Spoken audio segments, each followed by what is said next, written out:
Hello everyone, welcome to my channel chem master by Neeraj Mahajan. बच्चे, आज की वीडियो में हम इतना ज्यादा इंपॉर्टेंट टॉपिक डिस्कस करने जा रहे हैं जिसमें से हमें पता है कि हमारे कम से कम 2 क्वेश्चंस हमारे नीट में या जे में आते ही आते हैं। हाइब्रिडाइजेशन एक ऐसा इंपॉर्टेंट टॉपिक है। अब जिसको हाइब्रिडाइजेशन के हमारे पास क्विक मेथड है, हम डायरेक्ट मेथड हम ज्यादा यूज करते हैं। एन फैक्टर निकाले और जल्दी से आप हाइब्रिडाइजेशन के आंसर दे सकते हो।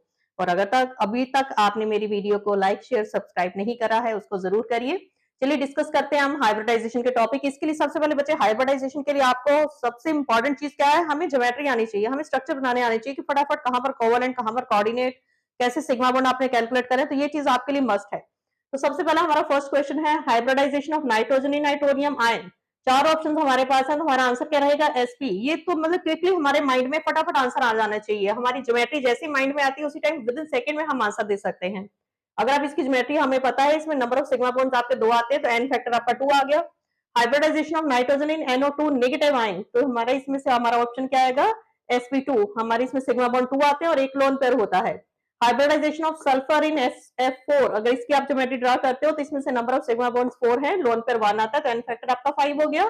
तो sp3d आ गई आपकी। Hybridisation of I in I3 negative, very very important question, बहुत बार आ चुका है ये आपने अच्छी तरह से करना है। इसमें हमारी हाइब्रिडाइजेशन क्या है? sp3d। इसमें नंबर ऑफ सिग्मा बॉन्ड्स 2 है, लोन पेयर 3 है, तो एन फैक्टर आपका 5 आ गया। Hybridisation of xenon in HCO4, ये भी आपका बहुत बहुत इंपॉर्टेंट है। इसमें हमारी हाइब्रिडाइजेशन क्या आती है? sp3d2, number of sigma bonds 5 आते हैं, लोन पेयर 1 है, तो एन फैक्टर आपका 6 हो गया। Hybridisation of sulphur in SO3, तो इसके लिए भी हमें सल्फर की जो हमें स्ट्रक्चर बनाना पड़ेगा। तो इसमें हमारी जो ज्योमेट्री आती है दैट इज sp2, आपकी हाइब्रिडाइजेशन आती है, सिग्मा बॉन्ड 3 है और एन फैक्टर आपका 3 आ जाता है। चारों में से हाइब्रिडाइजेशन इनमें से sp2 किसकी है? तो आंसर क्या रहेगा? SO3।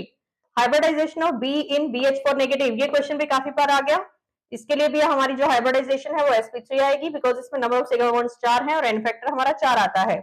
अगेन इंपॉर्टेंट, ये दोनों आपके बहुत बहुत इंपॉर्टेंट क्वेश्चन है। Hybridisation of nitrogen in NH2 negative, again इसका आपने स्ट्रक्चर बनाना है।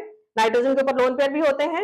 इन चारों में से हमारा ऑप्शन क्या है? sp3। इसमें नंबर ऑफ सिग्मा बॉन्ड्स हमारे 2 हैं, लोन पेयर भी हमारे 2 आते हैं, तो एन फैक्टर हमारा 4 हो गया।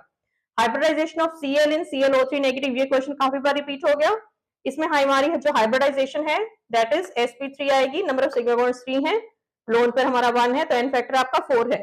तो हाइब्रिडाइजेशन का टॉपिक आपका मोस्ट मोस्ट हॉट टॉपिक है, जिसमें से हमें पता है कि हमारे एमसीक्यूज आने ही आने हैं। तो आपने इस टॉपिक को बहुत अच्छी तरह से करना है और इसके हमें हमारे पास काफी सारे ट्रिक्स हैं जिससे हम बहुत जल्दी हाइब्रिडाइजेशन कैलकुलेट कर सकते हैं। तो आप उन ट्रिक्स को फॉलो करिए और विद इन सेकंड में आप हाइब्रिडाइजेशन का आंसर दे सकते हो। तो वीडियो को देखिए and like share and subscribe also.